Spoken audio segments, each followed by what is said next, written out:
හයි අපි අද කතා කරමු මහගමසේකරගේ මං තක්කඩෝ කියන කෙටි කතාව ගැන. මේක ඇත්තටම හරිම අපූර්ව නිර්මාණයක්. මොකද හරිම සාමාන්‍ය එදිනෙදා දකින්න සිදුවීමක් ඇතුලේ කොච්චර ගැඹුරු අර්ථයක් හංගන්න පුළුවන්ද කියලා මේකෙන් අපිට පෙන්වනවා. ඉතින් අපි මේ කතාවේ ඇතුළටම ගිහින් බලමු ඒක කරන්නේ කොහොමද කියලා. කතාව පටන් ගන්නෙ මෙන්න මෙහෙමයි. ප්‍රධාන චරිතය මහේන්ද්‍ර එයාගේ ස්ටෝපුවෙන් දැන් බලාගෙන ඉන්නවා. එළියේ පාරේ කම්කරුව වැඩ. හරිම සාමාන්‍ය දසුනක් නේද? හැබැයි මුළු කතාවම දිගහැරෙන්න පදනම වැටෙන්නේ මෙන්න මේ දර්ශනයෙන්. හොඳයි. අපි මේ විග්‍රහය කරගෙන යන්නේ මෙන්න මේ පිළිවෙලට. මුලින්ම කතාවේ මතුපිට තියලා සිද්ධිය දිහා බලලා ටිකෙන් ටික ඒකේ අභ්‍යන්තරයට, ඒ කියන්නේ ව්‍යුහය සහ තේමාවන් දිහාට ගමන් කරමු. ඉතින් ඕනම විශිෂ්ට කෙටි කතාවක් වගේ මේකත් ගොඩනැගිලා තියෙන්නේ එක ප්‍රබල සිදුවීමක් වටා. ඒ තමයි පාරක් හදන කම්කරු පිරිසක්. ඒක තමයි කතාවේ හරය. කතාවේ ප්‍රධාන චරිතය මහේන්ද්‍ර. ඔහු උගත් කෙනෙක් දේශනයකට සූදානම් වෙමින් ඉන්නේ. එතකොට එළියේ ඉන්න කම්කරු ඔවුන් ඉන්නේ සම්පූර්ණයෙන්ම වෙනස් ලෝකයක, කායික ශ්‍රමයේ යෙදෙන ලෝකයක. මේ දෙක අතර වෙනස තමයි කතාවේ මුල. දැන් අපි එනවා කතාවේ තියෙන වැදගත්ම තැනකට. ඒ කියන්නේ ගැටුමට. මේක නිකම්ම පාරක් හදන එක ජන කතාවක් නෙවෙයි. මේක ඊට වඩා ගොඩක් ගැඹුරුයි. මේක ලෝක දෙකක් අතර තියෙන නොපෙනෙන ගැටුමක්. බලන්න මේ චරිත දෙකේ තියෙන පරතරය. එක පැත්තක ඉන්නවා මහේන්ද්‍ර. පොතක් කියවගෙන සුකුමාරත් දෙකක් තියෙන උගත් මහත්මයෙක්. අනිත් පැත්තේ අව්වේ වේලෙමින් පොළව හරන ඒ ශ්‍රමයෙන්ම අත්කරකට වෙච්ච කම්කරුවෝ. ඉතින් මේ පරතරේ දකිද්දි තමයි මහේන්ද්‍රගේ හිත ඇතුලේ ලොකු ගැටුමක්, වර්ධකාරී හැඟීමක් පවා පටන් ගන්නෙ. මෙන්න මේ උපුටා ගැනීමෙන් ඒක හොඳටම පැහැදිලි වෙනවා. මහේන්ද්‍රට ඒ කම්කරුවන් ගැන ඇති වෙන්නේ නිකම්ම අනුකම්පාවක් නෙවෙයි, ගෞරවයක්, භක්තියක්. ඒ එක්කම තමන්ගේ සැප පහසු ජීවිතේ ඒ සුකුමාරකම ගැන ලැජ්ජාවක් ඇති වෙනවා. ඔහුට ඇත්තටම ඕන වෙනවා ගිහින් ඒ මිනිස්සු එක්ක එකතු වෙන්න. ඒත් බෑ.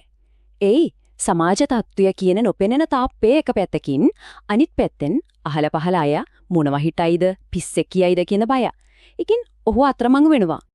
හරි, කතාවේ මොකක්ද වෙන්නේ කියන එක අපි දැක්කා. දැන් අපි බලමු කොහොමද මහගමසේකර මේ කතාව මෙච්චර තාත්විකව මෙච්චර බලගතව ගොඩනගන්නේ කියලා. එතුමා පාවිච්චි කරන උපකම මොනවද? හොඳයි, කතාවක් විශ්වසනීය වෙන්න නම් ඒකේ තියෙන සිදුවීම් අතර සම්බන්ධයක් තියෙන්න ඕන නේද? අන්න ඒකට තමයි අපි කියන්නේ කතා වින්‍යාසය කියලා. ඒ කියන්නේ එක දෙයක් වුණේ ඇයි? ඒක නිසා ඊළඟට මොකක්ද වුනේ? ඔන්න ඔය හේතුඵල දාමය. මේ සම්බන්ධය නිසා තමයි අපිට මේ කතාව ඇත්තක් වගේ දැනෙන්න පටන් ගන්නෙ.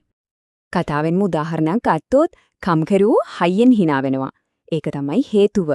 ඒ සද්දෙට මහේන්ද්‍රට පොත කියවන්න බැරි වෙනවා. ඔහු පොත වහනවා. ඒක තමයි ඵලය. බලන්න, ඔන්න ඔය පොඩි සිදුවීමෙන් තමයි මහේන්ද්‍රව එළිය ලෝකෙට ඇදලා ගන්නේ. පාඨකයාවත් ඒකම ඇදිලා යනවා. කෙටි කතාවක තියෙන විශේෂත්වයක් තමයි හරිම පොඩි ඉඩකදී ලොකු අදහස් කියන්න පුළුවන් වීම. මේකට පාවිච්චි කරන ප්‍රබලම දෙයක් තමයි සංකේත. දැන් අපි බලමු මේ කතාවේ තියෙන බලවත්ම සංකේතය ගැන. මහේන්ද්‍රට කෙලින්ම ගිහින් කම්කරුවොත් එක්ක එකතු වෙන්න බයයිනේ. ඉතින් ඔහු ඒ පරතරය අඩු කරගන්න උත්සාහ කරන්නේ පොඩි පොඩි ක්‍රියාවලින්. පාරට නැමිලා තියෙන අත්තක් කපලා දානවා. කරත්තයට බැඳලා ඉන්න ගුණාට කණ්ඩ වැලක් කඩලා දෙනවා. මෙන්න මෙතන තමයි කතාවේ හදවත තියෙන්නේ, මේ ගොනාගේ රූපය. හරිම නිශ්චල, හරිම සරල, ඒත් අතිශය බලවත් රූපයක්. කතුවරයා මේ රූපය අපේ මනසේ පැහැදිලිවම චිත්‍රණය කරනවා. ඉතින් කවුද මේ ගොනා? මේ ගොනා කියන්නේ නිකම්ම සතෙක් නෙවෙයි. ඒකෙන් සංකේතවත් වෙන්නේ අර කම්කරු පන්තියමයි. ඒක තැනකට බැඳ දාලා ගැලවීමක් නැතුව Tamanගේ බර නිහඬවම උසුලගෙන ඉන්න පීඩිත ජනතාව. හොඳයි, කතාව ඉවරයි. ඒත් ඒකෙන් අපේ ඔළුවට දාන දේවල් ඉවර වෙන්නේ නැහැ. අපි බලමු මේ කතාවෙන් එහාට ගිහින් අපිට ඉගෙන ගන්න පුළුවන් පාඩම් මොනවද කියලා. ප්‍රධාන වශයෙන්ම මේ කතාව අපිට කතා කරන්නේ පන්ති ભેදය ගැන, ශ්‍රමයේ තියෙන ගෞරවය ගැන, ඒ වගේම මේ හැම පරතරයක්ම යටින් තියෙන පොදු මනුෂ්‍යත්වය ගැන. අර හදන පාර උනත් අපිට දකින්න පුරුවන් සහෝදරත්වය සහ සෞභාග්‍ය දිහාට යන මාවතක් විදියට. ඒකෙන් පැහැදිලි හොඳ කෙටි කතාවක් කියන්නේ නිකම්ම වෙලාව ගත කරන්න තියෙන විනෝදාංශයක් නෙවෙයි. ඒකෙන් ජීවිතය ගැන හරිම ගැඹුරු දැක්මක්, ප්‍රඥාවක් ලබා දෙනවා. ඉතින් අවසාන වශයෙන් මේ ප්‍රශ්නය ගැන හිතන්න යමක් ඉතුරු වෙනවා.